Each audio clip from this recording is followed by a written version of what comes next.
Order, and welcome to today's session of the Energy Security and Net Zero Select Committee, where we are hearing evidence on smart meters and the current state of play on the rollout or otherwise, and what should be done from here on. I will ask our first panel, you are very welcome, to introduce yourselves, starting with Sarah Hyam.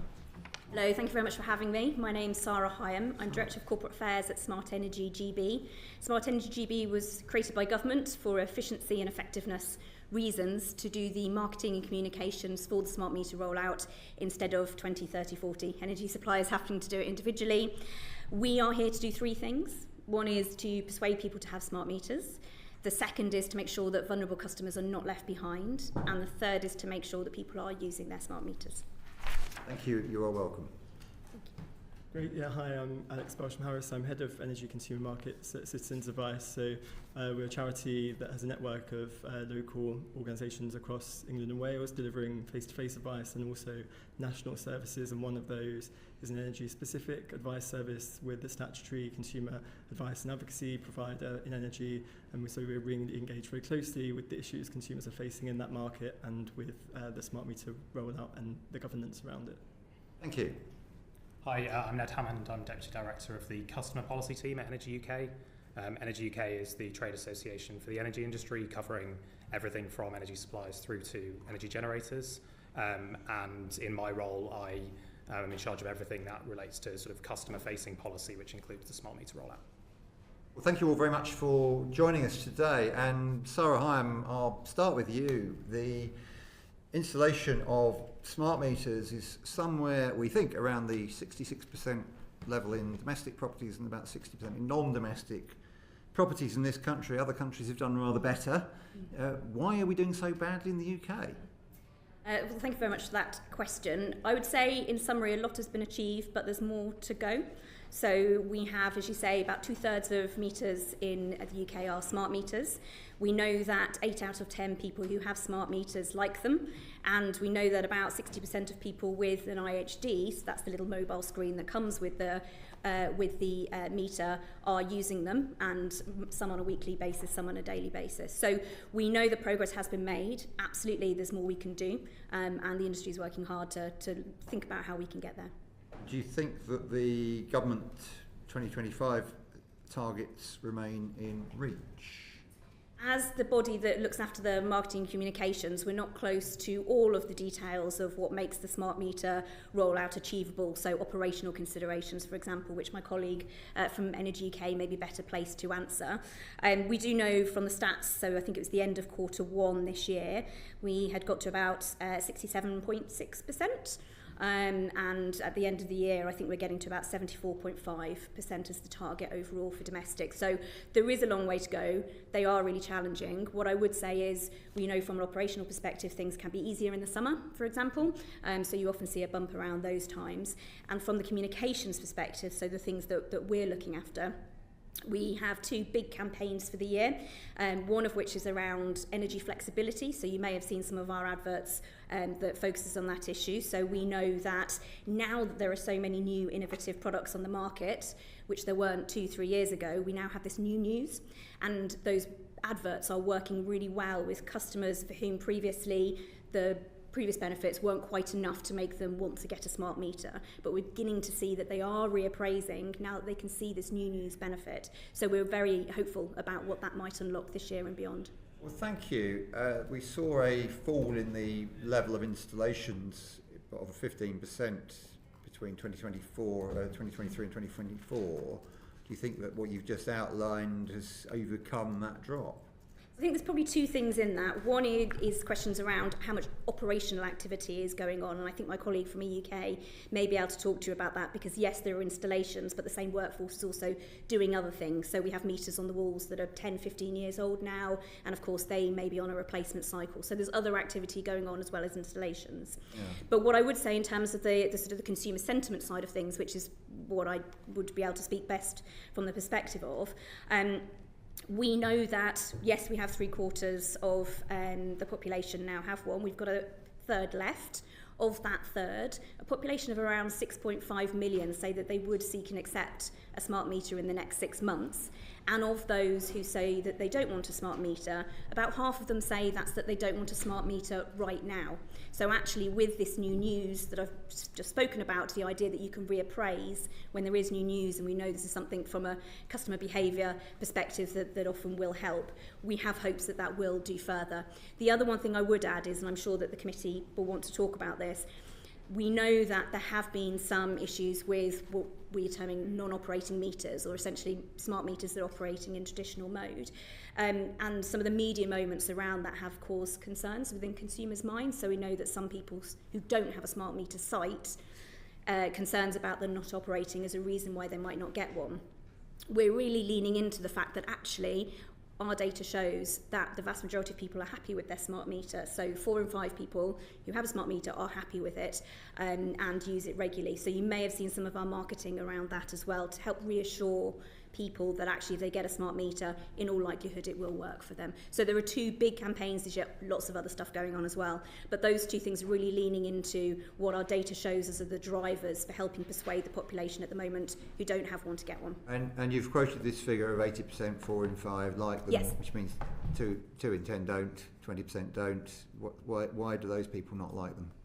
So we know, and I'm sure it's figures that you will have been shown, that just under 10% of smart meters are operating in traditional mode. So what that means is that meter is still recording your energy use in the way that your traditional meter will have been doing. It just isn't necessarily sending that reading automatically to your energy supplier and or the little screen that you might have on your kitchen worktop in my case. And those meters need to get fixed. It's really important that they are, and industry is working hard on those, and we can see that they have got better as a percentage. So 2 years ago it was about 12.5% were operating in traditional mode. Now we're less than 10%. And government recently, and it's something I'm sure Alex will want to touch on, government recently announced that they are, or rather Ofgem announced they're looking to introduce a further GSOP, so a guaranteed standards of performance around smart meters and the service standard you should be able to expect when getting one installed, and I'm sure that will make further changes for the experience as well. So it's going in the right direction, absolutely. Thank you. That's a good time to move on to Alex. And Alex, are the energy suppliers fulfilling their smart meter duties to consumers when more than a quarter of people say they've not been offered a smart meter by a supplier, and 1 in 10 have a smart meter which but have not been offered an in-home display? Yeah, absolutely. I mean, we're really seeing those sort of challenges where suppliers are probably focusing on some of the things that they're required to do in terms of aiming to meet those rollout targets that they have, but not so much on some of the areas that Sarah's mentioned around operating meters that already exist. So there is an obligation on suppliers to make sure that those meters are operating as well as they can. And at the moment, we think that really isn't being achieved enough of the time. So Sarah mentioned around 1 in 10 meters aren't working in smart mode. And the improvements in that have really been quite slow. So that's the area where we're particularly concerned about suppliers not meeting those obligations, as well as some areas where we think there are customers who are being at risk of being left behind in the rollout. So we see that some geographic areas, London and Scotland, have much lower rollout of smart meters, and also that people who live in private rented homes have much lower take up. So these are areas we'd really want to see suppliers focus their activity to improve take up rates, so that those people can also really feel the benefits of smart meters, because we know they can be really transformative in people's experience of the energy market. Thank you very much. And Ned Hammond, Centrica proposed that there should be a mandatory smart meter rollout. It's what's happened in a number of European countries. Is this something you support?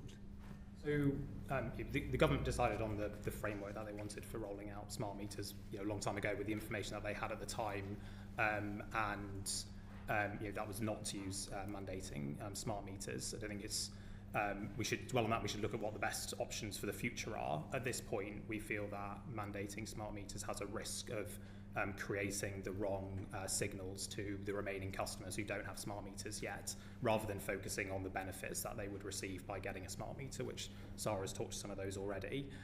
So we think it's better to focus on that, and a new framework should look at making sure we maximise the benefits that customers can get from having a smart meter, as well as looking at some of the sort of incremental demand drivers that could be delivered, such as improving the rollout in the private rented sector. There could be requirements on landlords, for example, as well as make it clear to tenants that they can get a smart meter installed, and also things like public buildings, public sector buildings, and social housing, but not. We don't think that now is the right time to be mandating smart meters in all remaining households.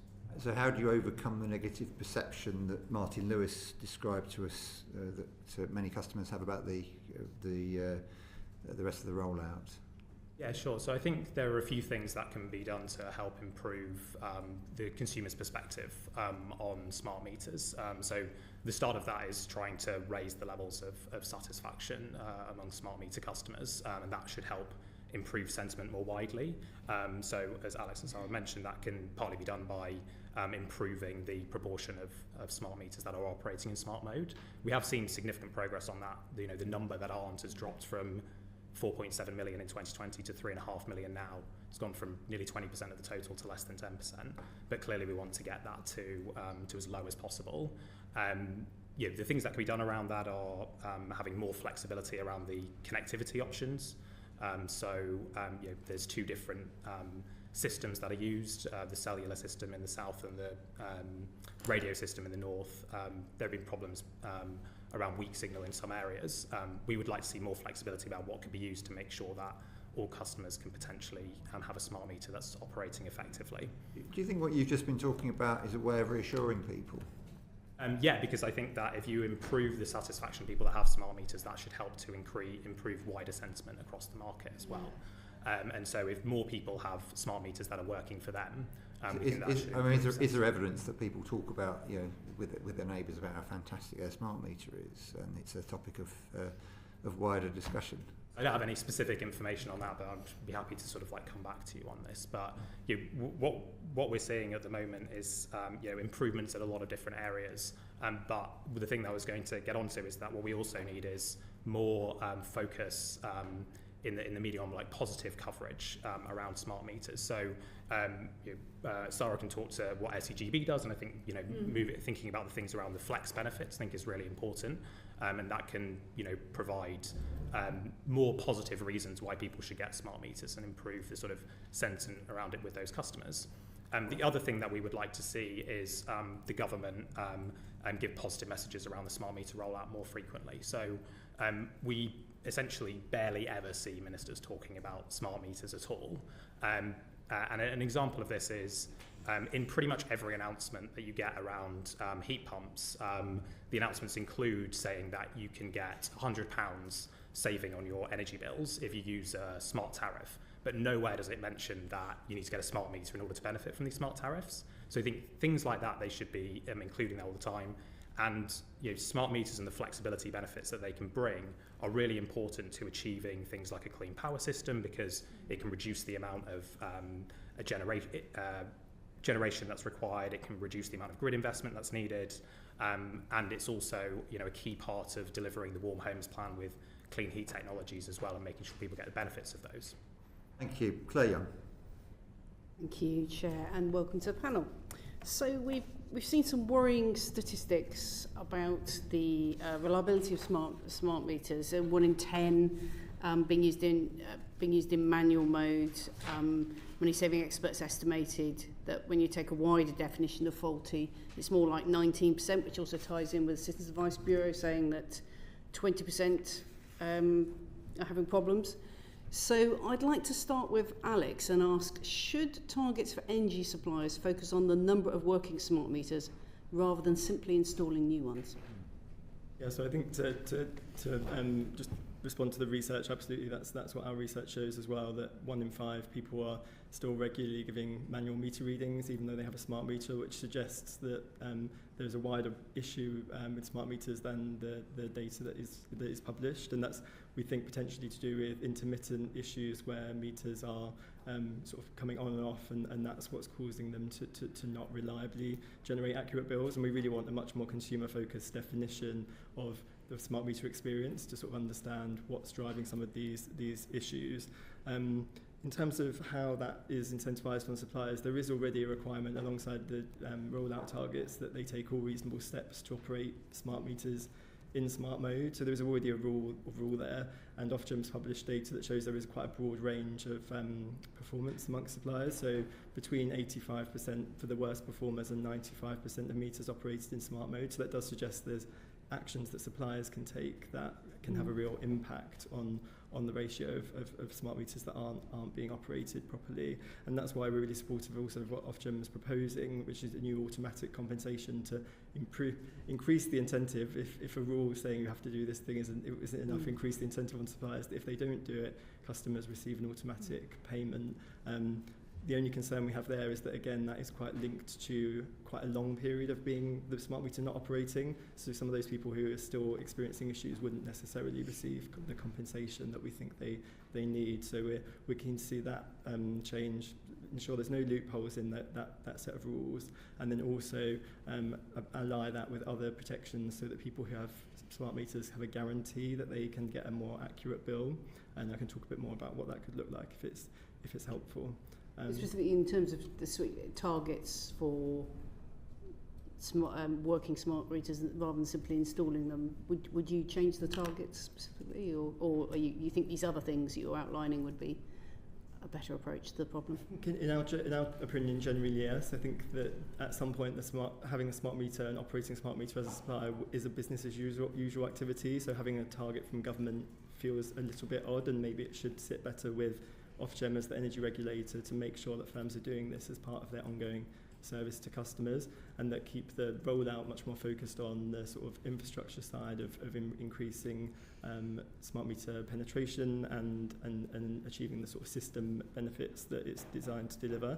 And that can make sure that we're kind of keeping people focused on the right activities. But we are concerned that it's been left quite late by Ofgem to get to this stage of taking this action to really incentivise suppliers. And I think the other challenge I would highlight in this space is that it's not just suppliers that deliver the smart meter infrastructure, it's also the DCC, which is the company that manages the communications network. And there are, within the rules that require suppliers to operate smart meters properly, there are get-out clauses that say if this is an issue that relates to the network, then the rules don't apply. And that's really negative for customers, because what it can mean is that the supplier might say, well, this is a network issue, there's nothing we can do about it, and that customer's sort of stuck in limbo. There is no way for them to progress their complaint if the supplier isn't able to see improvements in their engagement with the network company. There's no ability to verify that is what the cause of the problem is, and it will mean that people who are in that situation won't be eligible for compensation. So a bit like if you got on a train and you're delayed, your train company turns around and said, well, it's not our fault, it's the people that run the track, they caused the delay, so you can't get compensation. Yeah, no, I see the point you're making. Yeah. So can I move on to Ned and ask, so are there enough smart meter engineers to carry out repairs and installations? And if not, what steps would you take to boost recruitment? Across the country as a whole, the biggest challenge that we have in terms of installing new meters is demand from customers to do that. As we're getting to higher and higher numbers that have got smart meters, the remaining number, it's an increasing proportion that don't want them, and so it becomes more and more difficult. And for repairs? And so there are enough engineers in the country as a whole. However, there are some challenges in certain areas of the country. So Alex has mentioned parts where there are sort of lower levels of penetration, sort of central London, where it's particularly dense population, it's difficult to access those, getting vehicles into those areas, parking, etc. And then in areas of particularly northern Scotland, where it's very sparsely populated, and it's difficult to make it sort of commercially viable to have engineers there regularly for when sort of a small number of customers might request a meter. So there are challenges in certain areas. What we would like to see in those instances is the government making the sort of the smart meter rollout part of their overall kind of like green jobs and skills program, and looking at how making sure that we can have engineers in some of those more difficult areas to help with the rollout there could be supported. Okay, so I'm going to start with Sarah for this one. Ofgem's rules state that suppliers must take reasonable steps to ensure smart meters are working. Do you think those responsibilities need to be made clearer? It probably isn't a question that I would necessarily be able to answer with the sort of the marketing and communications body, so Ned might be able to comment on that. But I would like to pick up this piece that we talked about earlier around those who say they currently don't want a smart meter, and how might we continue to persuade them. I think, as we talked about earlier, it's important to separate what consumer sentiment really looks like, and perhaps might be seen within social media channels or when you have media moments. So we know from our data, which is incredibly robust, that of that, as I say, that third who don't yet have a smart meter, 33% said they would seek and accept one in the next 6 months, which is a lot of people. That 6.5 million people said that they would seek and accept. And then you get on to those who say they wouldn't want one right now, but we know they can be persuadable. Consumer sentiment isn't static, and people will often change their mind. About 10% actually of those who say they don't want one go on to get one 6 months later. So we know people do change their mind. But actually, and it just picking up on one of my colleagues' other points, this bit about how there can be a barrier or a difference between consumer sentiment and actually getting a smart meter. There can be reasons why that doesn't happen, and I know, for example, that the committee is really interested in the split incentive model between landlords and tenants. I know that you've looked at that from an energy efficiency perspective. It's absolutely an issue in the smart meter world as well. So, you know, when we look at private rented sector tenants, they say, actually in a greater level than others, that they want to get a smart meter, but their ownership levels are below the average ownership levels. And when we really dig into that with our data and research, we can see that it's very often because there is this grey area about who has a right to get a smart meter in those situations. And the legal advice that Ofgem gives is, well, if you're the bill payer, it is your choice, but your landlord might be able to stop you and you should speak to them, and it da-da-da. By which point, if you're a tenant, you just don't bother. So one of the things I think all of us are probably in agreement on is that there is a real need to clarify that legal situation for the private rented sector, and you know, there's a lot of them left that still don't have one. Okay, if I can come back to the issue of whether smart meters are working or not.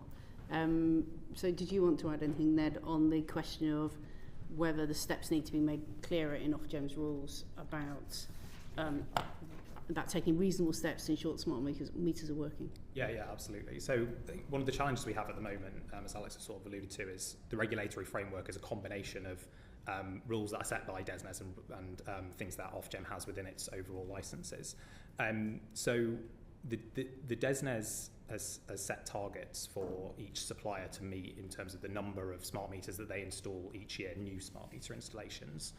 And that kind of supersedes everything else. So the problem that this creates is that suppliers are having to do like enormous amounts of engagement efforts, contacting customers multiple times, even if those customers may not necessarily want a smart meter, in order to try and convince them to. And that kind of is the main focus of the rollout at the moment. We think that the frameworks should change in the future, and there should be much more clarity around consistent regulatory framework across DESNZ and Ofgem. So we're broadly supportive of the guaranteed standards that Ofgem is considering introducing, particularly the standards around having a smart meter installation after a customer has requested one within a reasonable time frame, and also making sure that smart meters are operating in smart mode. We think that should be the kind of like main focus for any sort of future framework, but it's really important that if DESNZ does make that a part of its framework, it doesn't duplicate what Ofgem is already looking at.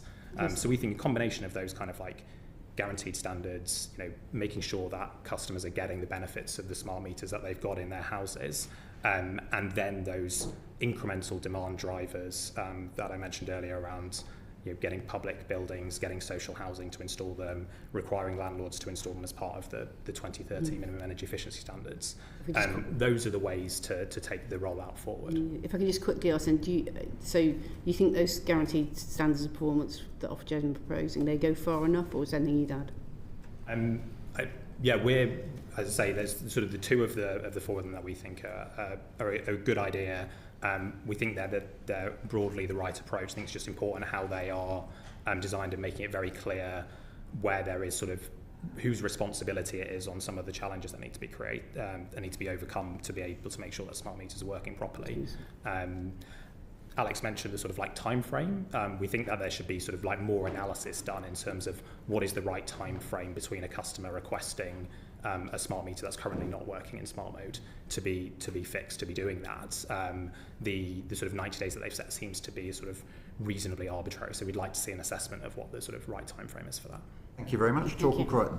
Thank you, Chair. Thank you all for coming in. I've got questions on the role of energy suppliers. I'll give to you, Ned and Alex. But first of all, Sarah, I feel I have to wave because I'm a long way away.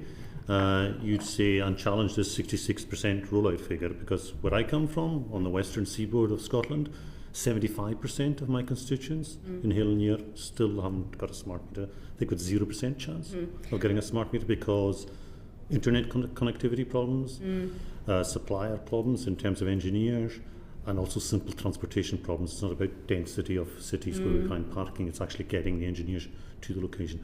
Was there a strategy for rural and island areas in this rollout? And if not, why not? Because it's an entirely predictable situation. Yes, understandably really frustrating if you want to get a smart meter and you can't have one. As somebody who owns one and really enjoys having it, obviously it's frustrating. In terms of what the government strategy was, I'm probably not the best placed in my organisation to answer that, and I know you've got the DCC on the second panel, so they may be best placed to talk to you from a signal perspective.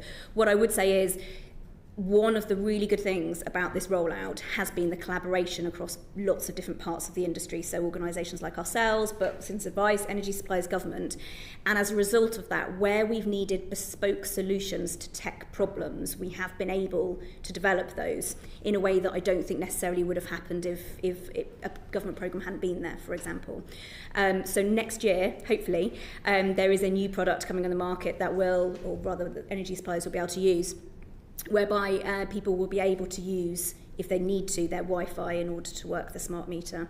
So if they have got Wi-Fi, they should be able to get smart operated from, I think it's beginning of next year. Ned might have more details on that. But, you know, we would love some of those solutions to have happened sooner, of course, but actually I'm not sure they would have happened at all if it weren't for the fact that we work as a programme in the way that we do. And these bespoke solutions are really important to make sure as many people get them. So hopefully that's good news for your constituents from January next year. Yeah. Ned, you mentioned that there's targets for energy suppliers. Do we know they meet them? Are they audited? Do we have the data to find out if they're doing their job? So those targets are checked and by Ofgem, and then there is sort of like compliance engagement for any suppliers that don't manage to meet their targets. What I would say is that those targets that have been set so far, and so I was mentioned earlier that the government's target for the end of this year is 75%, and we're likely to get to around 71%. So those targets so far have been just like unrealistically high with the fact that there's not any additional demand drivers in there. It's entirely dependent on suppliers going out and trying to convince customers to get a smart meter. And as I say, it's been entirely focused on just the sort of like national level, so there isn't a sort of like regional picture there. Suppliers are doing a huge amount of effort to convince customers, as I say, contacting them multiple times, contacting them through lots of different formats. But the challenge is, there's, as I say, an increasing proportion of the remaining customers that don't want a smart meter. And so trying to convert them is becoming more and more difficult. What we can see is that a pretty small proportion of suppliers managed to meet their targets in the first year in 2022, and that was generally sort of smaller suppliers accounting for a very small proportion of the total smart meter target. Despite that, Ofgem only took compliance action against a few suppliers, and that's basically because there's clearly a disconnect between the targets that DESNZ is setting and what's actually achievable in the current framework. Are there penalties if they don't reach their targets? So there can be penalties. There were sort of penalties that were produced. Ofgem has got a page that sort of publishes the penalties that they produced. Well, they're named and shamed, but they don't lose money. Engagement that they continue. Do they lose money? So the fines for 2022 were around £11 million in total across 6 suppliers. Okay. Alex, given that, reach that other 25%, 33% and 75% in my area, are the energy suppliers the best people to kind of engage consumers and get these hard to reach people who sometimes don't want the meters or we can't get to them?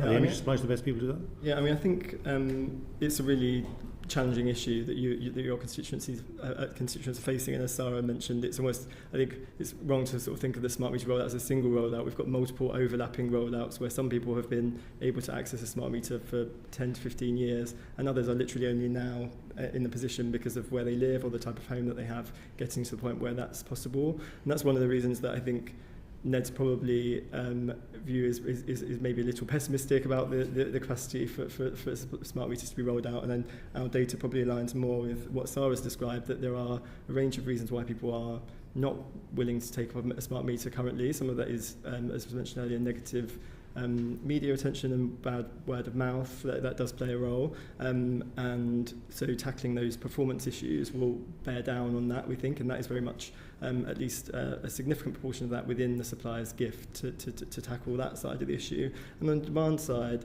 in terms of the other thing we can do is really demonstrate the benefits of smart meters, and as Sarah mentioned, there's new products and services coming on that will demonstrate new benefits to people, and people will come through onto thinking, actually, I didn't see a point before, I was sort of happy to give him my meter readings, but now I'm seeing a tariff that I really want to use, or an EV, bought an EV and I really want to get the most out of it. But constituents like yours, if they don't have that smart meter, won't be able to access those benefits. That's our big concern, is that people get left behind. And then in terms of coming to your question about suppliers and whether they're best placed, I think there's probably other countries have taken different approaches in who does the rollout, but given where we are now, that we're quite far along this path, I think it would be very disruptive to change who's delivering the rollout at this stage. We've got significant targets to meet in terms of decarbonising the power system. The National Energy System Operator says we need 90% of smart meters operating in smart mode by 2030 as part of their 2030 Clean Power Plan. So disruption that delays the delivery of smart meters at this point by moving around who's doing the delivery could really put us off track. So I think it's more a case of getting the suppliers to up their game in some areas and tackling some of these challenges around take-up and the technical barriers that is the better path. Okay, I hear what you're all saying. There are hard-to-reach customers, physically hard-to-reach, some of them say that consumer resistance.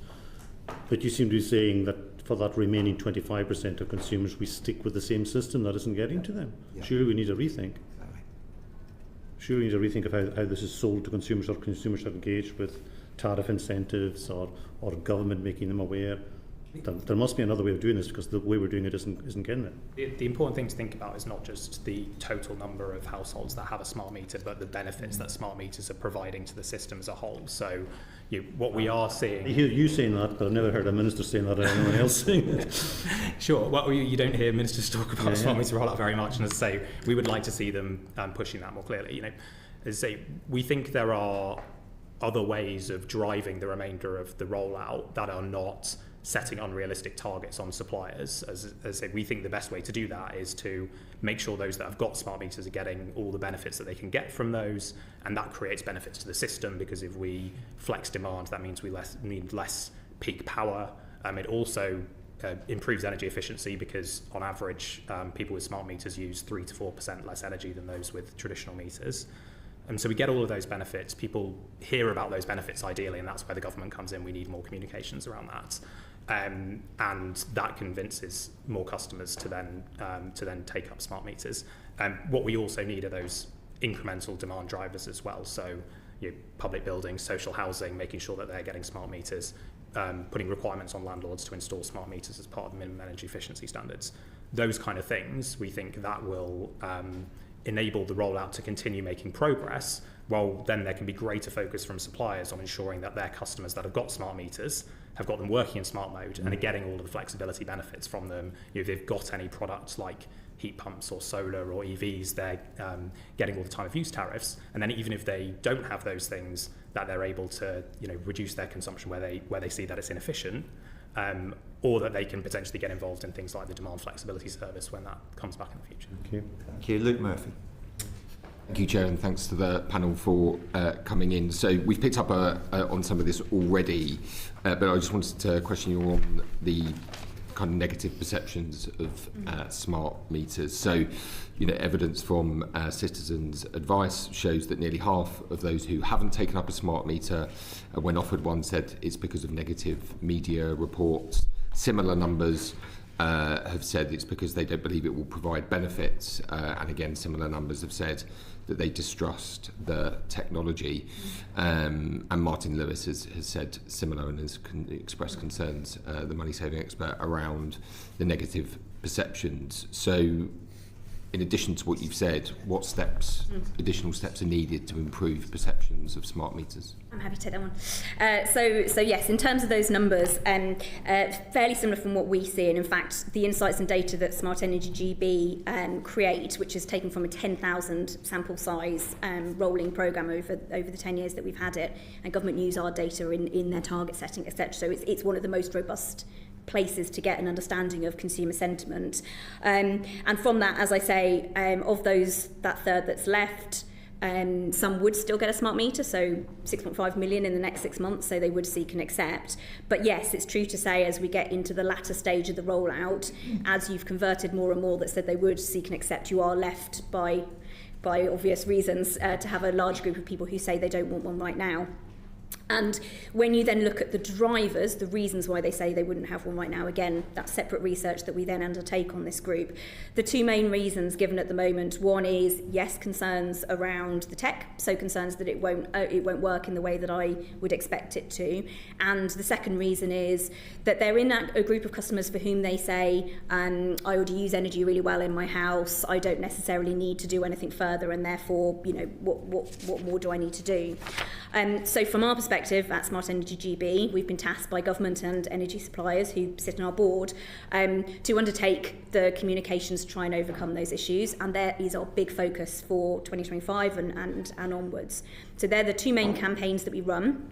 And I'll also talk about vulnerable customers as well, if that's of interest to the committee, because I think that's something that we do need to pick up for that latter stage. So the two main campaigns, one is around that flexibility issue that we've talked about. So for those customers who say, I don't want a smart meter because I already use my energy well, I don't see what the benefits would be. This is new news. This is new news that says that your smart meter can unlock these new tariffs, half-price electricity on Sundays, which is what I do, and all this other good stuff. And therefore, with that new news, it allows them to reappraise their previous position and then go on to get one. And our early data, 4 months into our campaign, shows that is actually happening really very well, even for those who say they don't want one. The other campaign is around this reassurance message. So for those customers who have seen some of those media moments in particular, and also we do see myths as a fact of life for all of us, myths on digital channels, etc. It's really important that we tackle those myths in a way that doesn't overcorrect. So one of the things that we all have to deal with in communications is sometimes by talking loudly about a myth, it can in fact bring that myth to understanding of a greater number of people who already knew the myth. So you have to be really very sophisticated in the way that you do that. So we do a couple of things. One, with the Smart Facts campaign. So what this does is it helps understand if people are doing digital searches on a myth. It will make sure that we are serving up to them communications that help tackle that myth in a positive way. So, for example, the message that 4 in 5 people or 8 out of 10 people are happy with their smart meter, and therefore reassuring that actually lots of people have them and are using them well. And other myths in and around that. So there's lots of things that we can do. Very quickly on partnerships and our vulnerable customers, we have a statutory duty to make sure that vulnerable customers aren't left behind in the rollout. And the good news is, if you look at the different vulnerable groups that we can see have specific barriers for the rollout. The vast majority of those groups are in line with the ownership of people not in those vulnerable groups, which is really positive. 2 are not, and one of them is private rented sector, which is why I mentioned the point that I made earlier, because it's a really important one. We put an awful lot of work into partnerships. So this is something that committee members may not have seen because it's very targeted for efficiency purposes. But we work with organisations, large ones such as ASDA, the English Football League, and then also smaller ones such as charities. I know you had the NEA in front of you last week. They're one of the charities that we have a partnership with. And what that does is it talks to people in the community where they are. So we train advisors, we run local events. We work with the English Football League, for example, through their local charity network to make sure we're going to their charity events and helping people understand how smart meters can save them money and talk to them on a more one-to-one basis. So we're able to have those more direct conversations. So there's a lot going on in that space. It's really important, and that's why we're continuing to put a lot of effort in this year. Thanks. Anything to add to Alex? I think for us, there's probably 3 sort of buckets of activity. So we talked about some of them already, tackling those barriers that some people face as a way to improve take-up. making a much clearer benefits case for consumers. So we think having a guarantee that you can actually get more accurate bills if you have a smart meter is a really positive way of both protecting customers if things go wrong, and also saying to them you will definitely receive more accurate bills. So at the moment, whether you have a smart meter or not, you can be billed for energy that you used up to 12 months ago. That's called the back billing rule. And we think that with a smart meter, you should be getting an accurate bill every time. So why not have a shorter back billing limit for those customers to demonstrate the technology is there, it should be working.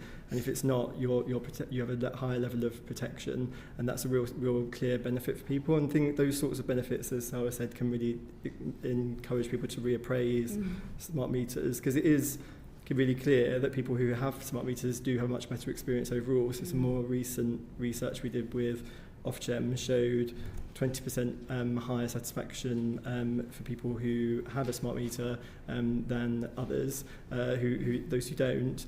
But the real drag on that is that if your smart meter isn't working, you're actually less satisfied than if you never had a smart meter in the first place. So that's the last bucket, really, is those reputational risks, and tackling that real significant minority of people who are having problems with their meter.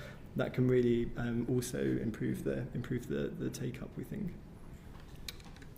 Yeah, I would just agree with those points. Yeah, it's in raising the satisfaction, it's extolling the sort of the benefits that smart meters provide, and it's the sort of positive messaging as much as possible.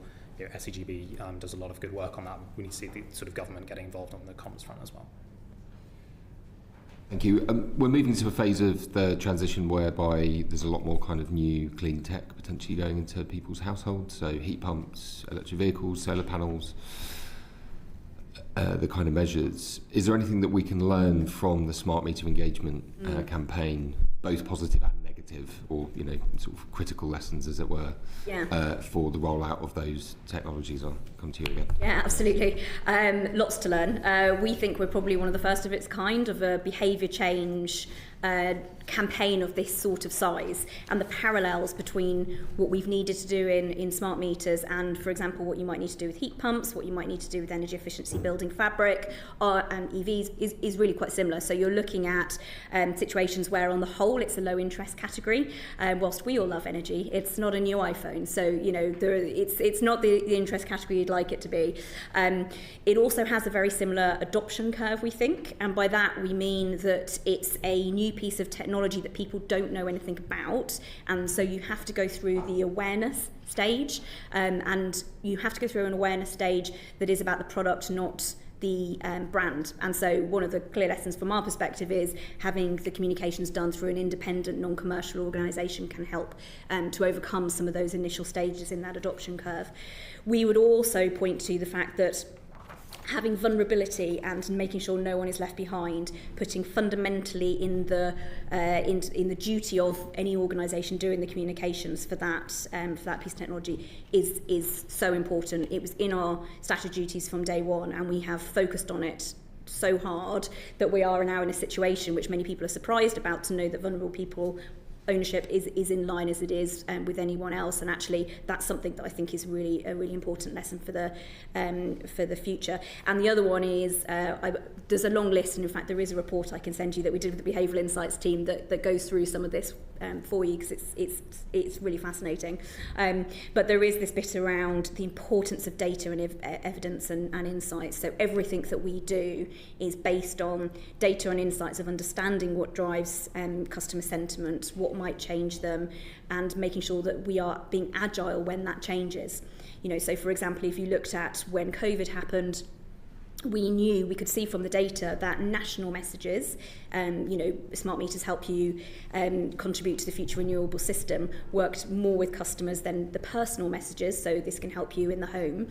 But then as we got into the energy crisis, we saw that switched, and we were able to switch up our messaging in all of our communications really quickly to make sure that we were able to fit into that and support people through the energy crisis. So making sure you've got the facility to really have the in-depth understanding of your customers and that insights, hugely important. But I'll send you the report if you want more details. Well, I guess I'm just to be a bit more challenging, I guess a lot of that is really great to hear, and very useful lessons, but they're not some things that maybe went wrong.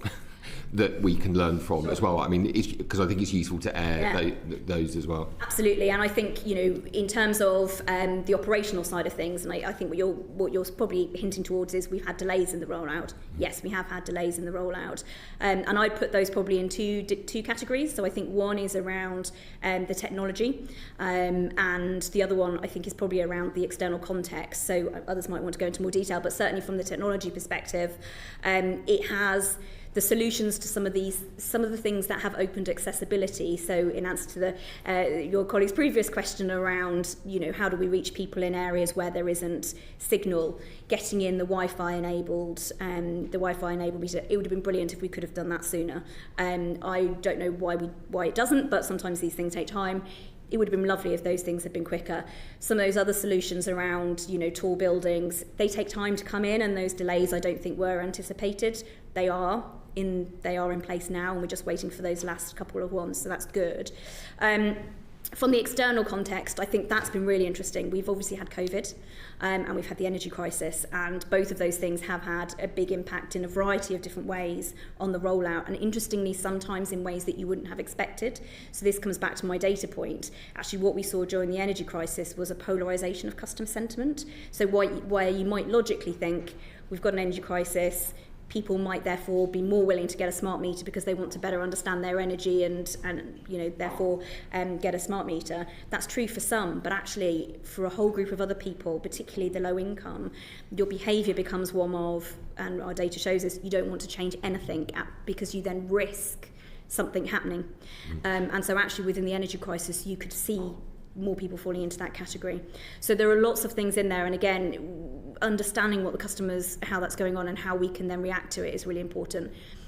Obviously, you know, we didn't get all of this done perfectly, but I would say this was a first of its kind rollout, and it's very different to what happened in other countries because we've put so much emphasis on the consumer engagement side, so it will naturally take longer. Thank you very much. Mike Reader. Thank you, Chair. I'm going to be talking about vulnerable customers, in particular RTS. But before I go into that, Ned, I'm just working this through in my head, because what I've heard today, from you talking about the fines and the way this worked under the previous questions, it's commercially beneficial for energy companies not to do these difficult ones now, because you're leaving people on high tariffs, particularly RTS, and the fines are not appropriate to actually drive energy companies to accelerate the rollout. And when we talk about RTS, it needs a 5-fold increase in the speed of rollout to ensure no one's left behind. But actually, commercially, for energy companies, there's no benefit in you doing that because you're putting customers on higher tariffs. So ultimately, completing the smart meter rollout is commercially beneficial to suppliers because they can have a better understanding of their customers' energy usage, and also because it means that they don't have to run systems for traditional meters anymore. So it is in their commercial interest to complete the rollout. The problem is the pressure is to just get as many meters installed as possible each year, and that doesn't have a kind of like focus on which customers that is. It doesn't have a focus on whether it's customers who really want a smart meter that are going to use it properly and benefit from it versus a customer who is just taking the incentive of an air fryer to get a smart meter. It just counts as a new install, and it doesn't matter if it's working either, it just counts as a new install. So we do think the current framework has a lot of problems, and as I say, we would like to see a new framework that really focuses on the benefits to the customers and making sure that those that do have smart meters and those that want smart meters get them, they're working properly and they're getting all the potential benefits of them. Who decided what was the priority in the rollout? Because I'm guessing commercially, again, you'll go for the low-hanging fruit and do the easy ones, and vulnerable customers who are particularly going to be in areas like we talk about Scotland, rural areas with RTS, for example, have just been left behind, and we potentially got people who aren't going to be able to use their boilers in a few months' time if they don't move off an RTS meter, aren't they? So the current target system is set by DESNZ. That framework runs until target. What about the structure of the programme? Was it energy companies choosing which ones they'd go and fix first? Where they'd focus with the marketing as well as to where you focused those? I'll let Sarah talk to the sort of what the SEGB campaign does, and as she said already, it does focus on vulnerable customers. I suppose if we think about that in the sort of bigger picture, the Energy UK runs a vulnerability commitment, which most domestic suppliers are signed up to, that account for 95% of supply. And one of the kind of like key themes of that is making sure that the move to a smart system helps vulnerable customers and doesn't hinder them. So, making sure that they're kept along is a big part of that commitment. That includes, making sure that we can sort of better see risks of self-disconnection within a smart system, but also looks at things like making sure there are kind of like clear communication channels for vulnerable customers, and helping them sort of like signposting them towards sort of third-party services like citizens advice. So that is a sort of like a key focus for suppliers as part of the rollout. As I say, the challenge that suppliers have is that the targets framework that has been set by the government makes it just really difficult to be able to put as much resource into all of the other things, because that's the thing that they are potentially at risk of getting significant fines for.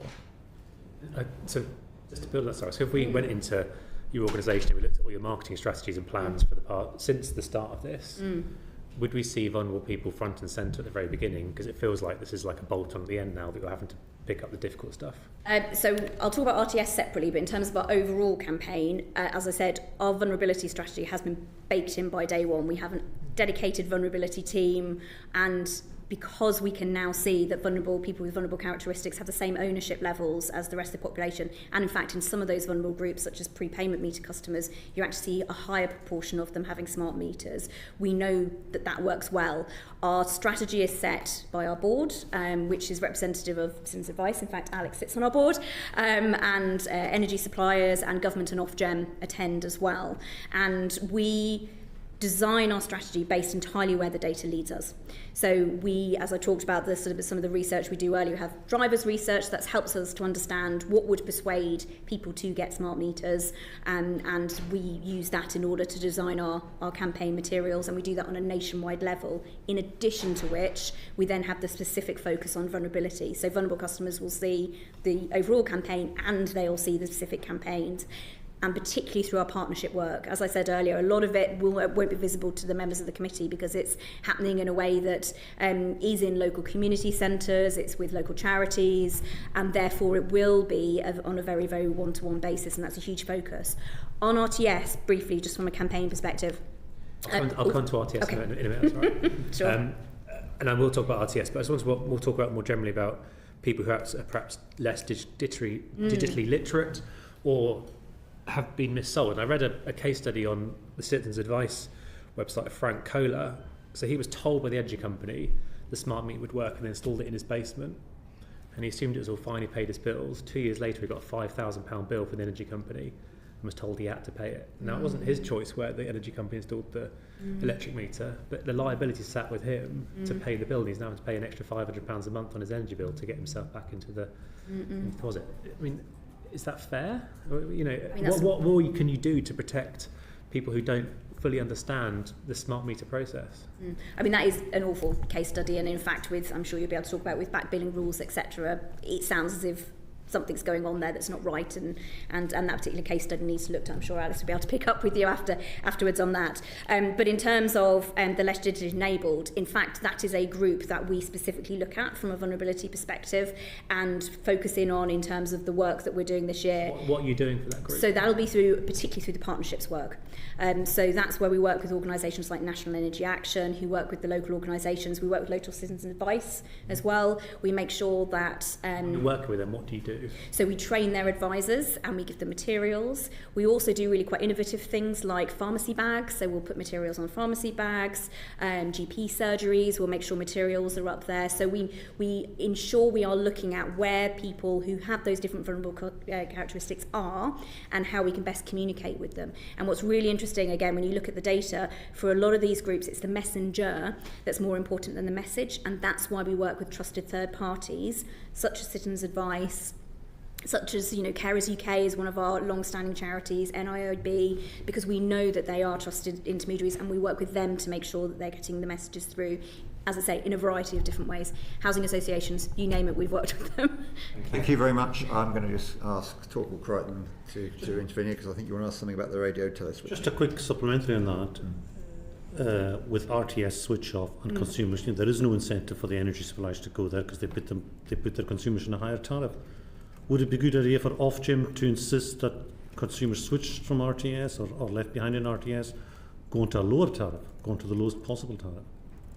So, sorry, I just can't. Are you saying that there's no incentive for customers to switch? No, because for they the might go supplier onto to push them. You know, the customer is pushed onto a high tariff, but if they were pushed onto a low tariff, the supplier would then be incentivized to sort this problem. So I think if we look at the kind of like big picture of the RTS phase out, this is a really sort of like really old, outdated, frail infrastructure, and so it is very much in suppliers' interest to complete the phase out. Suppliers are working really hard to engage customers to get them to book in a replacement, and we've seen a sort of like massive increase in momentum. Over the last year, that's increased from 1,000 replacements a month to now well over 1,000 replacements a day. So it is making very strong progress, and suppliers are, say, work as hard as they can to get the replacements done as quickly as possible. We've got a fortnight left, don't we? Sorry? Isn't there a fortnight left or something before RTS switch off? So it's important to say with that, as I say, we want to complete the phase out as quickly as possible. Any customers who have a meter replacement booking in place, even if that's after the 30th of June, they shouldn't be sort of worried about that. That is factored into suppliers' plans. And if they don't have a booking in place, please book one as soon as possible. What I would also say is that there's not going to be a kind of like switch off of the national signal on the 30th of June. Instead, what there will be is from the 30th of June, the RTS functionality will be phased out on a small number of meters at a time. And any customer in an area where that's going to happen will be contacted in advance of that happening. Once again, that's the first time I've heard that. I've never heard from a minister or any other government official. Thanks, Ned. I think we will pick this up separately, because this is what you're saying is very concerning.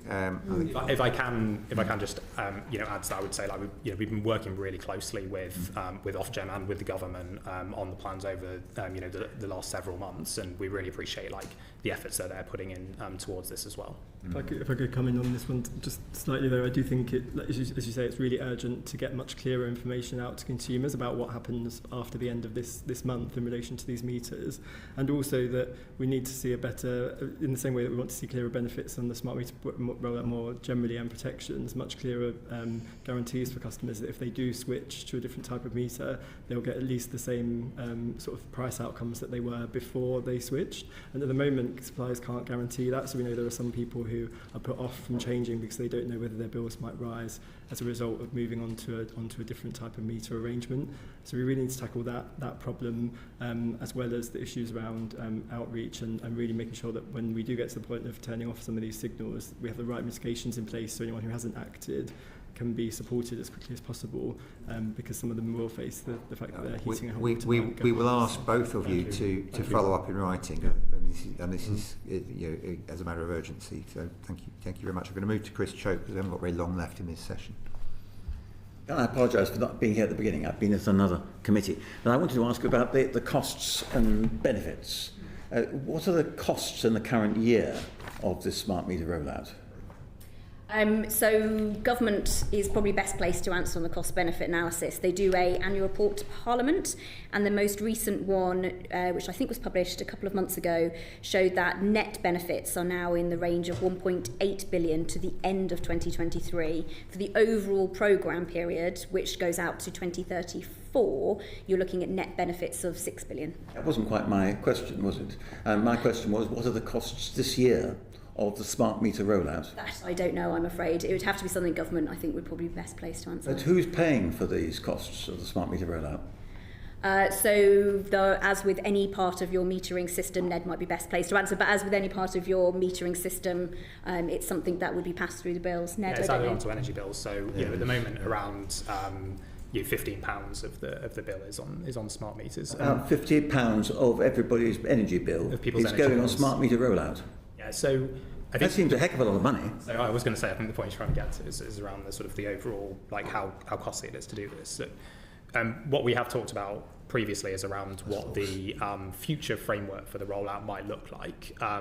So one of the challenges that suppliers have, one of the reasons that increases the costs of the rollout at the moment is that DESNZ has set unrealistic installation targets for suppliers, that mean that they are basically forced into doing as much as possible kind of communications and incentives for any customers who don't have a smart meter at the moment to take one up, whether or not they're planning to sort of like use it for what its purpose is for and get the benefits of it. What we would like to see is a future framework that focuses much more on making sure that those with smart meters get all the benefits they can from them, and looks at incremental demand drivers to help sort of the complete rollout. So who's paying for these unrealistic targets which you are complaining about and want rectified? If they're unrealistic targets and they're costing every household on average £50 a year... £15, sorry, I misheard. £15 a year on a smart meter rollout, that's unnecessarily high, isn't it? So why isn't the cost of the smart meter rollout being borne by the industry rather than being transferred to the consumer? So, important thing to note here is that the benefits people can get from smart meters far outweigh that cost as well. So people that... individuals, but there may be individual households that don't wish to have a smart meter. And so that's fine. So they're not going to get any benefit, but why should they be paying the cost? So there's benefits to individuals that actually get involved in this. So anybody who is involved in kind of has a sort of time of use tariff can get benefits of it, like at least £115 per year. That and could be several hundreds of pounds per year, particularly if they have an electric vehicle. I mean, you're talking like a snake oil salesman, if I can say so. Why can't you just answer the questions? Yeah, so even those that don't actually will benefit from the smart meter rollout. So the smart meter rollout, because it enables that demand flexibility, it means that, and because it means that people who get a smart meter use less energy as well, typically 3 to 4% less energy consumption. This means the amount of like peak power generation and the amount of network grid we need would be lower as well. So this means that there's a lower cost of the overall energy system, and that means that even the people who don't get a smart meter can benefit from lower costs. Okay. So that's a national benefit you're describing. Yeah. But the cost of that is being borne by individual consumers, many of whom are complaining at the extent of the policy costs that they have on their bills every month. So why is the national benefit which you've been describing, is that not being borne by the national taxpayer? It's worth noting that national benefit is also a benefit on people's energy bills, because the costs of developing the grid also get added onto energy bills. So if you can optimise that, you're reducing people's energy bills. And by having more smart meters, having more demand flexibility, you're then able to do that optimisation that reduces people's costs. So there is a benefit that people will get, as I say, even if they don't get a smart meter. But in the meantime, people, irrespective of their income, are paying extra policy levy on their household bills, aren't they? And businesses likewise. Well, yeah, as I've said, there is a cost on the bills, but there is also a benefit that both individuals with smart meters and that all households get from the smart meter rollout. Okay, so can we turn to the benefits? And the original idea was that consumers and businesses would, by 2034, benefit to the extent of £19.5 billion as a result of the smart meter rollout. Is that still the right figure? So that is the latest analysis that the government did, but that was back in 2019. We expect that the benefits would actually be even higher now because energy prices are higher, so the reductions in costs are then higher in pound amounts as a result, but also because there's been a greater proliferation of low carbon technologies that can benefit from the flexibility that smart meters can provide. So heat pumps, electric vehicles, solar and batteries. So it's possible the benefits would be even greater than that. How would it be, why is it not possible to estimate that now? I mean, you're talking about a 2019 estimate. Why can't that be updated? So we're coming to the end of the government's current framework, which runs up to 2025. We would like to see them do a new cost-benefit analysis as part of its new framework. And do you think the governments have continually pushed back the date for delivering on all this? Do you think that is added to the costs? I wouldn't have anything to add specifically above what I've already said on that front, I don't think. And so do you think that suppliers are adequately incentivised to minimise the costs of their smart meter rollout while maintaining quality customer service? So I guess, as I've said already, we think the existing framework, which involves what we believe are sort of unrealistic installation targets, adds to the costs of the rollout, and we would prefer to see a new framework that focuses more on maximising those benefits for customers compared to the costs. Thank you very much. We agreed we would finish at 4. We have reached 4 o'clock.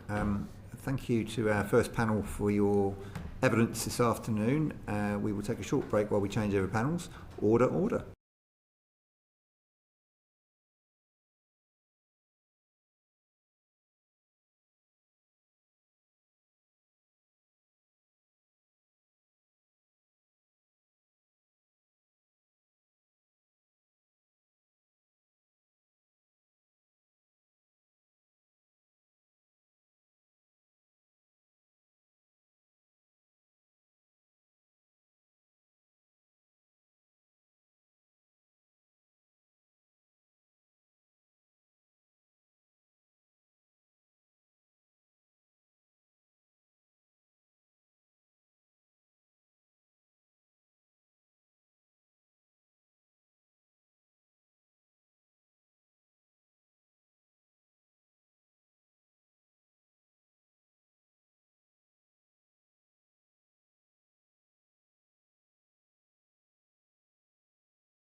Welcome back to the Energy Security Net Zero Select Committee session on smart meters, and thank you panel 2 for joining us. Please, if you can, introduce yourselves, and then we will start with the questions on this side, please. Thank you very much. So I'm Penny Brown. I'm the Chief Operating Officer of the Data Communications Company. So we provide the smart-enabled connectivity into the homes across GB, and at the moment that stands at 21 million, and it will grow and scale to over 30 million. And we do that by providing the connectivity to the meter in the home through a communications hub, right through to our customers who are energy suppliers, district network operators and other users. Thank you. Hi, I'm Simon Elam. I'm the Director of the Smart Energy Research Group at University College London. Unlike a lot of the other panellists, we don't have any direct role in the smart meter rollout. We do research with smart meter data. We don't do research about smart meters and about the rollout, so just that kind of small but important distinction. Thank you. And my name is Pia Krohg-Tejtesen. I am the Energy Councillor from the Danish Embassy in London. I've been invited here to give some insights into the Danish smart meter rollout trajectory so far. We work very, very closely from the Danish government with the UK government on energy matters, and we are very proud to call ourselves a close ally of the UK, and I'm very happy to be invited here today. Well, thank you very much. You are all very welcome, and I look forward to your evidence. We will start with questions from Vera Hobhouse, please. Thank you, Chair. Well, over the years, the development of smart meter technology is expected to enable appliances to automatically switch on and off in response to supply. It can tell me what I feed into the smart meter and so on and so forth. Amazing things that I'm not quite sure that my smart meter is doing currently, but can I first of all understand Pia Tejtesen from Denmark and other European countries?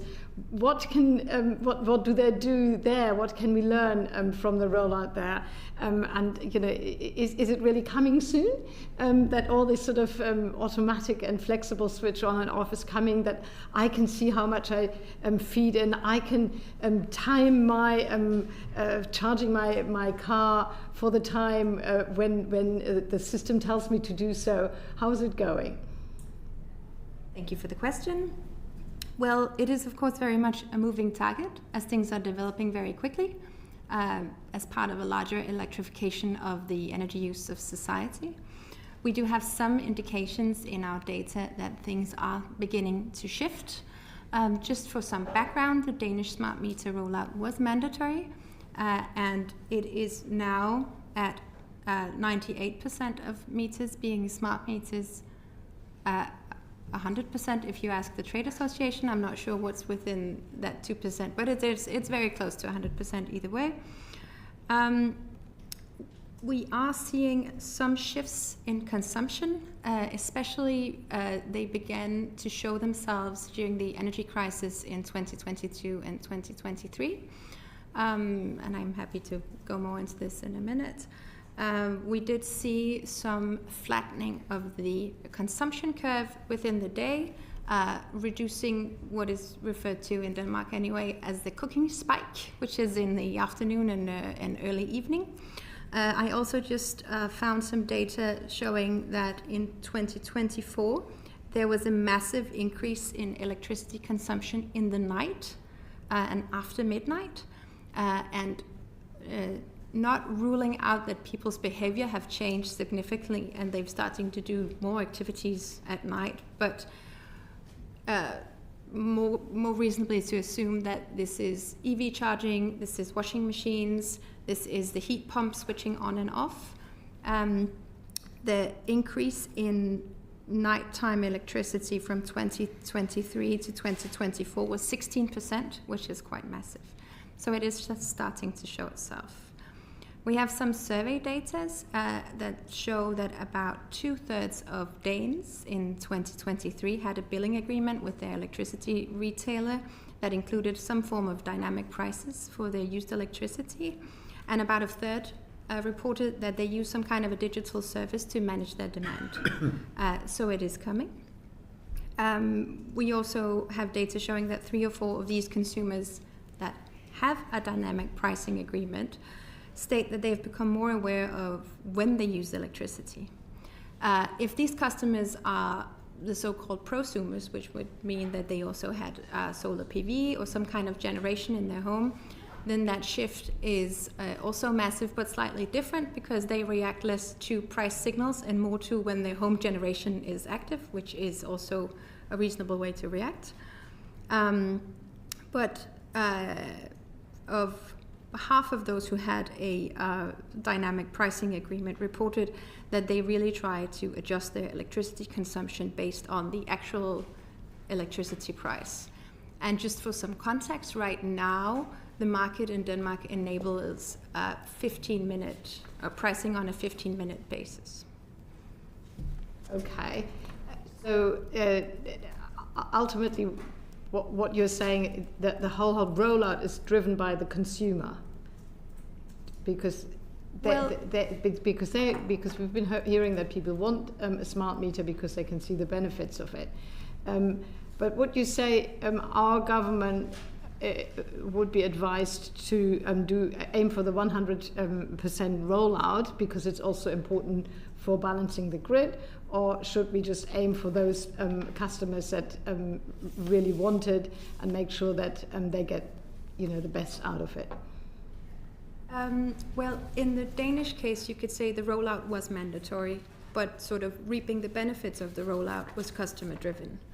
And we didn't see a full reaping the benefits from the rollout until the energy crisis unfolded. People were very much sticking to their consumption patterns up until that point. I would rather stick to what the Danish government has done than to say what the UK government would be advised to do in this context. Thank you. Very, very, very fair and very sensible. Thank you very much. Claire Young, please. Yeah, so I'd just like to focus on the reductions in energy consumption. So if I can start with Simon, has the smart meter rollout so far had the impact it was designed to have on reducing energy consumption? And is there a difference between domestic and non-domestic customers? So, I haven't studied this. We don't particularly study this at a kind of system level. Certainly, the studies, research that we have done and the other studies that we've looked at that other people have done, this figure that was quoted earlier of around about 3% energy saving for people that have smart meters because they're more aware of their energy consumption. That seems to be quite a consistent finding. So certainly we think that is the case. I think what I'd like to probably to highlight are the indirect benefits in terms of energy consumption that we're getting out of smart meter data. So it's not just about those kind of 3% savings that consumers can save because they're more aware of their energy use from using the in-home display and so forth. There's a lot about demand flexibility. We might talk about that a little bit kind of separately. But in terms of energy consumption, there are things that we're doing using smart meter data that can have really kind of huge impacts kind of nationally. So one of those things is using, one of the kind of studies that we've done is using smart meter data to evaluate and compare the performance, the actual performance of the energy efficiency of buildings compared to what energy performance certificates would model in terms of energy performance. It's a shame I haven't got there's a very nice graph that kind of shows this, but basically an energy performance certificate in terms of energy rating, so A being the most efficient homes down to F and G being the least efficient. The energy performance certificate will say that energy consumption is going to increase like that, pretty kind of linear thing, which is, you might expect that to be the case.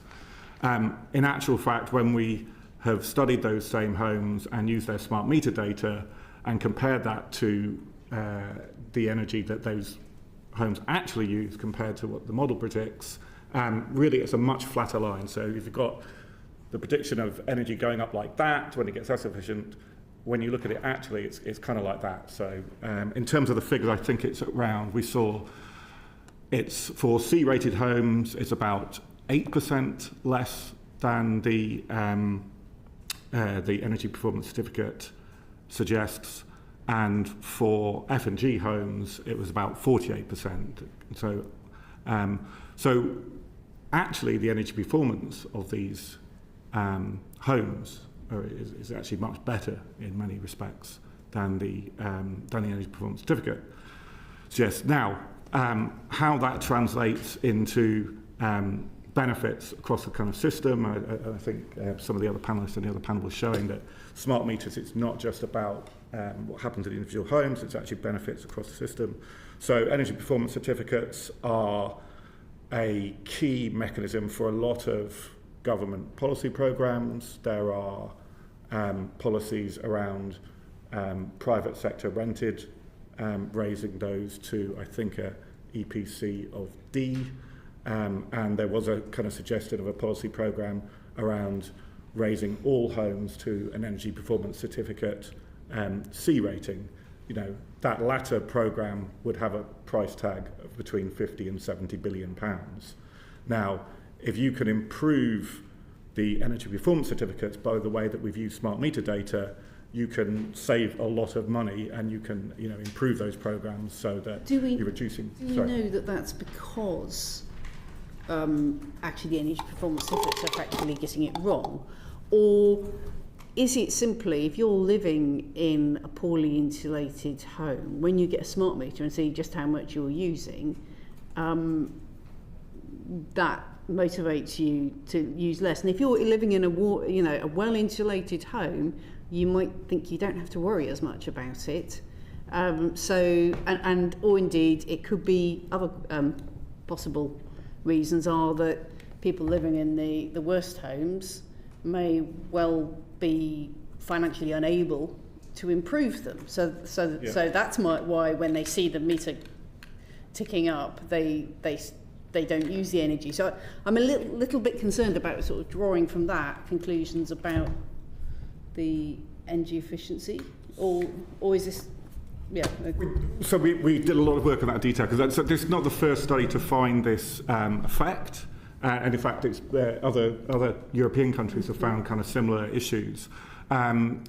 Because we link data, we have a kind of observatory of 13,000 homes across Great Britain, and they've given us consent to use their smart meter data, and we also link it to other contextual data, so obviously EPCs, but weather, and some survey data. So we know a lot about what's going on in those homes, the demographics of the people, their energy behaviours, and so forth. So we were able to remove a lot of those confounding factors that people had assumed were the problem in the past, and that had led to this discrepancy. So people underheating because they live in, they're maybe poorer families and they are in less energy efficient. So we were able to remove a lot of those confounding factors. So we have a lot of confidence in this result. And on the back of that work, we've been commissioned by DESNZ to follow up and drill into some of the reasons why in a lot more detail. And we've provided that report to DESNZ, and that will get published quite soon, I expect. And the benefit to the system or to the country as a whole is that this informs. I guess I don't know how much you know about energy performance certificates, but there's a model behind it called SAP, the Standard Assessment Protocol, and that's kind of being replaced and improved by something called the Home Energy Model. And so the benefit is that we can feed into that. We are feeding into that to improve these, to improve the models on the kind of national scale, improve energy performance certificates, and hopefully inform better policy. I think we've possibly gone off an interesting diversion there, which may support our reducing energy bills. So we might want to come back to you separately on that. But if I can bring us back to the question of the smart meters, given that 1 in 5 consumers of a smart meter still have to give regular manual meter readings, would a renewed focus on repairing existing meters rather than rolling out new ones have a greater positive impact on the energy system? Perhaps I'm going to start with Penny for this one. I take that one. So what I'd like to reassure the committee is that actually of the meters that are on the DCC network, and there's 35 million as of yesterday, they perform particularly well. There is a small proportion that can erroneously give meter readings, etc., that and mean that people can't get access to the smart services that they expect. So we're doing a lot with energy suppliers to be able to support that. So it's a small proportion, it's less than, it's just over 2%, I should say. So the majority of consumers that have a smart meter are accessing the benefits for that. But I think from a perspective of, should we be more focused on those that aren't working? Absolutely. It's a top priority for the data communications company, right up to board and shareholder level, and we work on a daily basis with both DESNZ and energy suppliers. We do have a stubborn amount that are non-communicating at the moment, and they will require a swap out. Mm-hmm. So I think when I speak to energy suppliers, they are motivated to replace those as quickly as possible. And we have seen in the last panel you'll have heard that there's been a significant reduction in that. I'm just interested in that. Thank you. We're going to move on because we've got a hard stop at 5. Mike Reader, who's probably got some follow-up questions for you, Penny, as well. Yeah, thank you, and Penny, I'm coming back to you actually, if that's okay. We're looking at technical performance and coverage, and we have heard through the evidence we received that consumers have little recourse when their smart meter stops working due to faults on the wide area network. Is that true? And what is the process for resolving issues under such circumstances? So if a consumer has problems with coverage or connectivity, then their first port of call is actually through their energy supplier. We are a business-to-business company, so we don't have a consumer-facing entity. So we work directly with the energy suppliers on that. Again, our coverage is 99.5%, but that does mean there are areas where there is no coverage. And that's where you would have heard on the previous panel that we are working with the department on introducing what's called virtual WAN, which is a technology that will be introduced that will allow connectivity over Wi-Fi in the home, so that and supports anyone who's having connectivity issues. But connectivity is not just about the wide area network. It can be where the meter's located in the property. It can be down to the meter specifically. It could also be down to the comms hub that the DCC supplies as well. And what we tend to see in our evidence is these tend to be older aged devices that are creating part of the problem. We have heard from Citizens Advice that there is an accountability gap, that it's unclear for people whether they go to DCC or energy suppliers. Should it be made clearer, do you think, for people? So for all resolves, it's the same recourse for a consumer. They must go through their energy supplier. The energy supplier will come to the DCC and we will triage and understand what's the problem and work with the energy supplier and our suppliers who provide the wide area network to try and find a resolve on that, or at least try and fix it where we can. Sometimes it will require another engineering visit. Just to help me work this through in my head, I've got a smart meter. There's a wide area network problem, so it's not working. So my bills are inaccurate. But the issue isn't me, it's the wide area network. If my bills are wrong, and I get back billed, or I get my bills increased, or I've gone to a different tariff, etc., should I bear that cost as the consumer when it was the problem with the network that's meant that I've not been able to use the smart meter? So if you are getting bills and if you've got connectivity, then back billing isn't predominantly down to the wide area network. So, again, I would agree with you, it shouldn't be down to you to sort that out. That's through the energy supplier, and if it is a connectivity issue, that's with the DCC, absolutely, to fix. If I was, Vera's talking about charging a car, so my smart meter would tell me when to charge it, cheap stuff, but I can't do that, my smart meter's not working, so my bill's going to go up. But should I pay that as a consumer?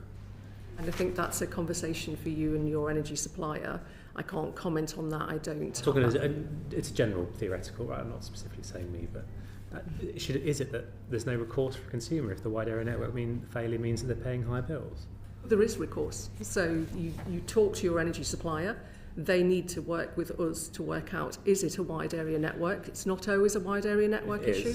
If it is, then they need to work with us and we can help resolve that situation. Those higher bills, who pays that additional cost?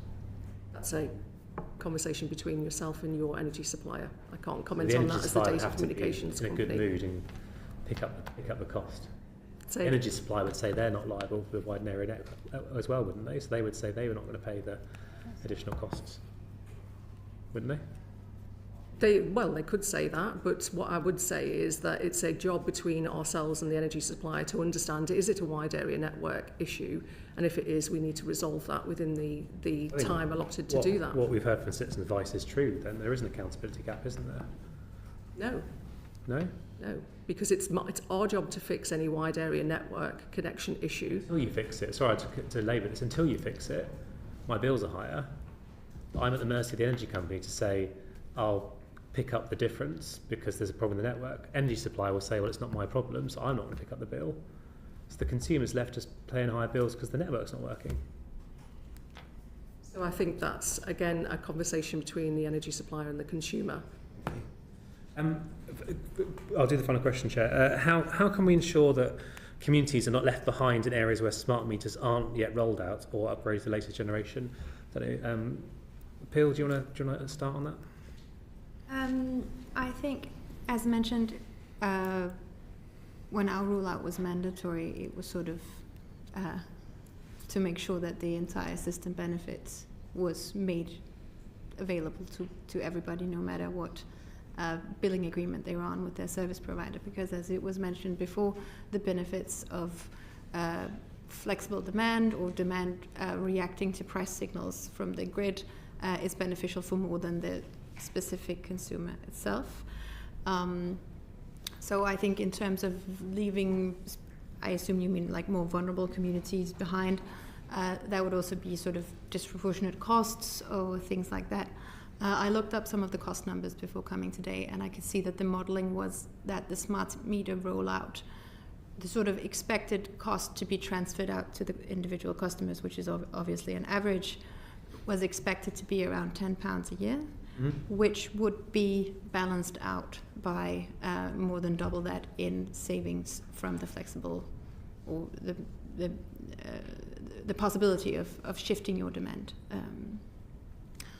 So it hasn't been in the smart meter rollout in Denmark a massive policy issue or a massive worry whether vulnerables or remote communities would be left behind. Mind you, we also have a quite different geography. We're a much smaller country. We don't have remote areas that are as remote, or remote communities that are as remote as communities across the UK. That might also be an explanation for the difference. I reckon that your policy area, Simon, you're welcome to come in on this if you want, and if not, I'll move to Penny. Same question. So, how do we ensure communities are not left behind in areas where smart meters can't yet be rolled out or upgraded to the latest generation? Any comment on that? Well, I'd say so. I think we've got, from a coverage perspective, we cover most of the areas across Great Britain. Where there aren't, unfortunately, you're absolutely right, there are areas where there is no wide area network at the moment. It's a very small percentage, and we are building the new technology to fix that gap. From a community perspective, we don't have an influence over the rollout per se from a data communications company. That's very much down to the energy suppliers and how they roll out at the moment. Thank you very much, Melanie. On. Thank you. I want to move on to a bit about privacy and data security. And Simon, I wonder if you could advise me if you think that there has been an effective balance struck between protecting consumer smart meter data and optimising smart meter usage. Yeah, I think broadly I would say that it has been a pretty good balance. The data access and privacy framework, which is part of the Smart Energy Code, and the Smart Energy Code governs how you can access smart meter data, amongst other things. I think that does strike a pretty good balance between privacy and utility. I think, and particularly around consent. So I wouldn't recommend any kind of significant changes to that around consent. You know, consent is the heart of not just to do with smart meter data. You know, all of our data that should be shared with consent, and I think the framework does that very well. Do you think that consumers understand how much data they are sharing and who they're sharing it with? I think so, because at the moment it's mostly shared with energy suppliers. I think where there might be perhaps some improvements to be made is as we try to reap more of the benefits around demand flexibility, and there are more kind of solutions around that. So whether smart charging, whether it's your electric vehicle, when we've got heat pumps, when we've got automation that I think Vera was kind of mentioning before, and possibly it's happening a little bit in Denmark. So smart appliances and things like that. There's lots of things that can be done around shifting from peak to off-peak, and we want consumers to engage in that a little bit, but we also want to make it easier for them, and the way to do that is to automate. No one wants to be sitting there, looking at the in-home display and go, I can put my washing machine on now or charge my car, whatever. So automation is key to that, and then the way to do that, you've got to have an effective mechanism for sharing data. So the consent bit is fine. There is something called, there's another step called consumer authentication, which is not something that energy suppliers need to do, or network operators, industry organisations, I guess. But anyone who's called an other user, who basically anyone who's not an energy supplier or a network operator, has to go through something called consumer authentication, which is to ensure that the person giving consent, there is a direct link between the address and the meter. So, which is a perfectly reasonable thing to do. The problem with that is the methods to do that are basically quite clunky. They are a bit of a barrier for the organisation that is trying to obtain that data that the person wants to share, and it's a lot of friction, if you like, for that person. So to give you an example, one of the ways, and the most commonly used method for a consumer authentication, is for someone to provide their energy bill. So it's got to be within the last 3 months. So that can involve a householder trying to find their energy bill if it's on paper and they haven't just chucked it away, and then scan it or take a photo and then upload it into a portal, or even post it in. In a digital age, that is not a good system. So that is one area that I think the government perhaps should look at if we want to increase the utility of smart meter data and reap the benefits that, particularly around kind of demand flexibility, that we can get from the smart meter system. Then I'd say that's an area that the government could look at. I mean, there is some work that's happening around that. There's the... Thank you. I wonder, Peel, could I ask you how Denmark's utilised the data that it has gathered from its smart meter rollout, and how it's ensured that the data has been used securely? So to answer the last part of your question firstly, if that's all right, all the data exchange surrounding a smart meter is under sort of regular Danish data protection law. So the data that is being exchanged as part of a smart meter exchange is no different than any other kind of personal data. It has the same governance surrounding it. The data in the smart meters themselves, or going from the smart meters themselves, are encrypted.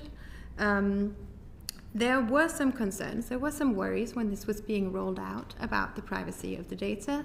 And there's also been one formal complaint, actually, to the Danish Data Protection Agency from a group of citizens who feared that their personal information was not being handled in compliance with the law. However, the Danish Data Protection Agency found that this was actually not the case. It was compliant with anything within GDPR and other data protection laws. So the concern has been there, and it has been sort of tested within the existing governance, and it has been found that the policy actually and the way it's being used holds up to the existing governance. We also have a very, very strong tradition of a very digitized public sector and a lot of data sharing. But even within this framework, there were some concerns because it's a new way of sharing data, and it could be sensible if not handled correctly. But this was tested, and the conclusion was that it was compliant within the law, and there were no measures to change regulation following this complaint.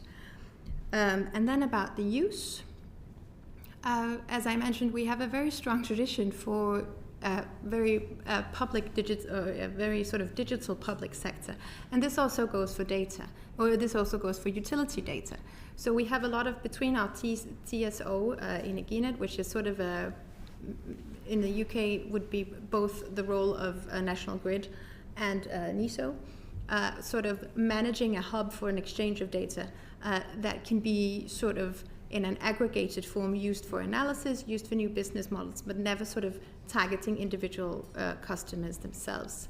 Another possible use, and I think that's also what you were referring to with this customer authentication, this third party with the aggregators coming in to the market, helping customers sort of shift demand and maybe even sort of bundling customers and having them take part in the balancing market. This is very much an emergent thing and not there yet. An interesting thing on your point on automation, if I just may, which differs a bit from your question, we actually, very surprisingly in our data found that people actually do want to look at when to switch on their washing machine and things like that. So a lot of people have reported that they sort of had the ability to have all these things managed automatically, but sort of liked the tinkering with it themselves, because it gives sort of a feeling of being in control of your things, and it also heightens your knowledge of these things. So we had, during the energy crisis, the most downloaded app from the App Store in Denmark was an app forecasting tomorrow's electricity prices. It was more than any other app. And people, it was like a national pastime to discuss what time tomorrow are you going to put on your washing machine and when will you charge your car. And I think even more than the actual savings on the bill might have warranted, but maybe we just really do love a good bargain. But I just think it was a very, very surprising finding for Danish energy authorities to see that this sort of manual taking part in the demand side flexibility was so popular. People did have a lot of time on their hands at that point. That yes, and there was a very much a heightened attention around energy within those two winters. Final question before we move on. Yes, this is to all panellists. In 2023, the European Commission adopted new rules on access to electricity metering and consumption data. How do protections compare in the UK, and should value extracted from selling customer data be shared with customers? Don't know who wants to go with that one. Nobody. I can certainly, if I can just sort of give a more broader response to that, because the data we see at the moment, there's around 3 billion messages going across our network every month, and that is going to grow exponentially to around about 7 billion by 2027. And there's a huge amount of rich data that is potentially not being unlocked right now in that. Very much touching on a little bit of what Simon said. And I think there's more that we can do in a more anonymised, ethical way that means that you are still protecting a consumer's data and identity, but you can understand a lot more around opportunity around social good and, and things around fuel poverty and fuel theft. So I think there's opportunity here in the data that we're probably not tapping into quite yet, because I think we are maybe completely constrained around consumer data protection at the moment. But I think there's ways around you can do that in a more aggregated, anonymised way. And we talked about demand side flexibility, things like that. And localised investment, I think, could be drawn out around some of the data that we've got. Thank you very much. We will move on to Chris Chope. I think you've got some questions on cybersecurity. Yes, these are based upon research at Oregon State University, which says that smart meters are ideal targets for hackers because they provide a means for malicious actors to gain access to and destabilise the power transmission grid. So, Penny Brown, do you think that you're doing enough to guard against cyber attacks? So our network is a private network. So, it's end-to-end encrypted. So you can't get access to our data or our network unless you are certified. So every user, so whether that's an energy retailer or a device, has to have certification. And it's all encrypted, very much like Pill talked about from a Danish perspective. We're very alive, though. We are constantly looking at threat analysis. We monitor our network 24/7. And we work with the National Cybersecurity Centre as well. So our design of the network was actually built with GCHQ. So, but we're never complacent, and I think certainly the recent cyber attacks that we have seen, certainly from our company's perspective, we've been taking and listening to what's gone wrong there, and actually building threat analysis as well as exercises which we've been doing with our own employees to make sure. So we're always, if you like, revising on a regular basis and keeping alive to as new attacks and new information is sought. Ina? I'm not a cybersecurity expert, so certainly the DCC are in a much better place to comment than I am. And what about Denmark? Not a cybersecurity expert either, but I agree that with sort of increasing digitization of the energy sector, there is a risk, and also with the general sort of more geopolitical focus directed towards the energy sector, this is definitely a risk. As mentioned, this is part of the general Danish legal framework for protecting data, and it's also part of the general Danish sort of cybersecurity and threat resilience framework, which is a collaboration between the government and the service providers and the companies involved. Will the risk ever be 100% eliminated and not there? I'm not sure that would be a realistic thing to go for. I think what is sort of the target is that all reasonable measures have been taken, and this is sort of within the framework of the relevant authorities. Some individual consumers don't want smart meters because they are worried about various threats of one sort or another, and they like to be able to take responsibility for making their own judgments. Yeah. And as you just said, that sort of cyber threat can't be eliminated 100%. So do you think in Denmark, do people have the freedom to opt out of smart meters for whatever reason? Because they may regard them as a threat to their own security. I've got a parliamentary colleague, for example, who doesn't do emails for security reasons. Could he do the same thing in Denmark and not have a smart meter? I haven't come across any examples of that in the Danish rollout, of that being sort of that exemption being made. On sort of my own personal speculation on this would be, I think the grid scale assets are a bit more vulnerable, or more sort of would be more of a strategic asset than the individual smart meters. But as I said, I am not a cybersecurity expert. That's just my own.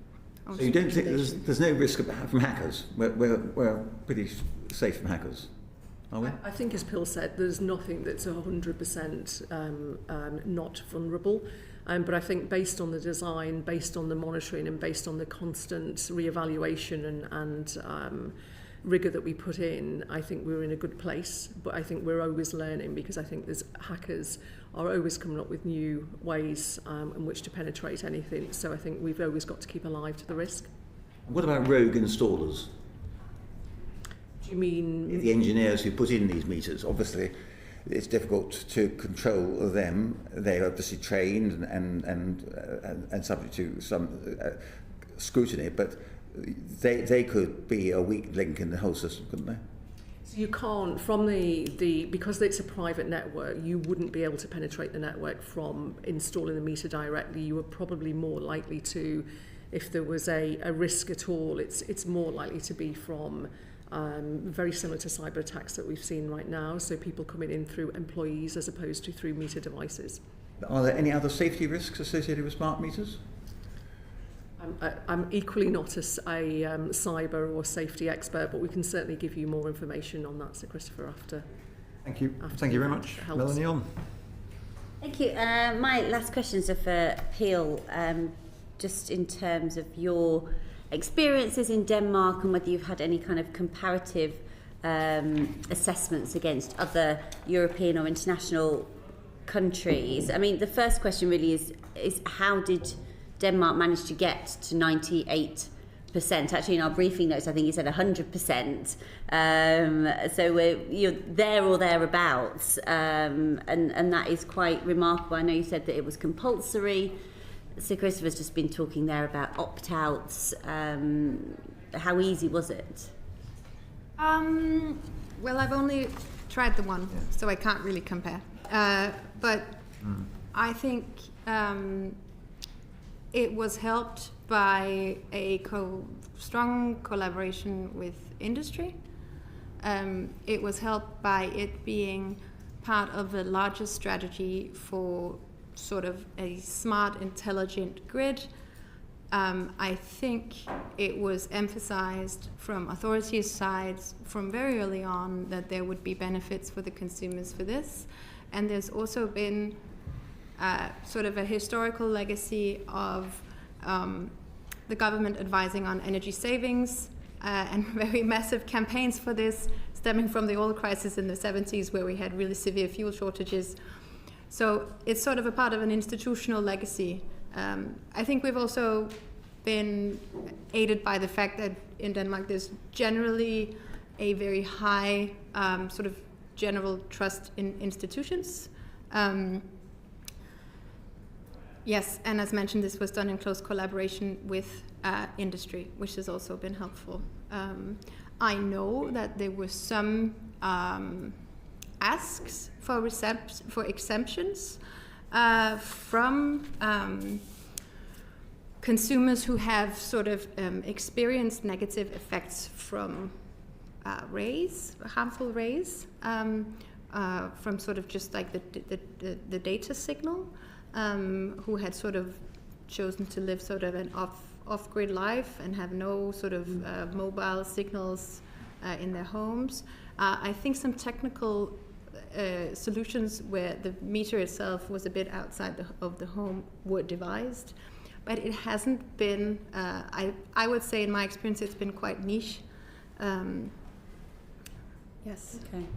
And in terms of consumer engagement with smart meters, are you aware of how active that engagement is from consumers from country to country? I mean, in Denmark, it sounds like actually people have been very receptive to this, but are there any other comparators that you're aware of that have more or less engagement, maybe because they've been compelled to, versus people who have had more flexibility in the arrangement?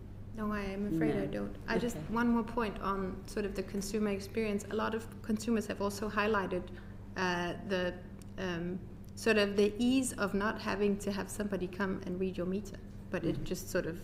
And have there been any? You mentioned consumer benefits. Yeah. You know, somebody not having to be in when somebody knocks on your door to have your meter read is one of them. But are there any other consumer benefits that you think that people have experienced? Has it reduced back billing and other bill-related issues at all?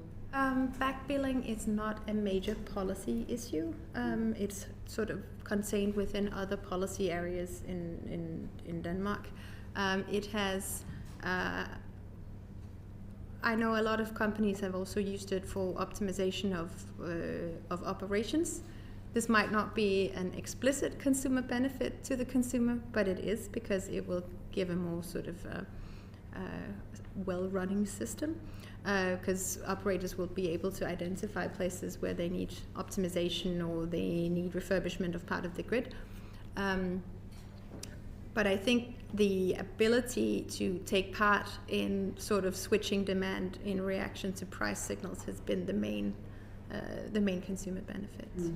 Even if sometimes the savings in pounds and pence wasn't that large, but the consumer experience of being able to shift your demand and react to spikes in prices, and also to react to, we have a lot of offshore wind just like the UK does, so whenever it's a windy day you'll see people rushing home from work to put on their washer or charge their EV. And do you know the percentage of meters that are operating in smart mode in Denmark? All of them. All of them, yeah. All of them are And pretty smart. so either 98 or 100%, depending on how you count them. Yeah. But yeah. Okay. Thank you. I'm sorry, do you mean by operating a smart meter that they are... That people haven't just, they haven't kind of got them in a dumb mode? No. No. Some people They're all active. might still have a flat tariff or a flat sort of billing agreement with their provider, but that's sort of outside of the meter itself.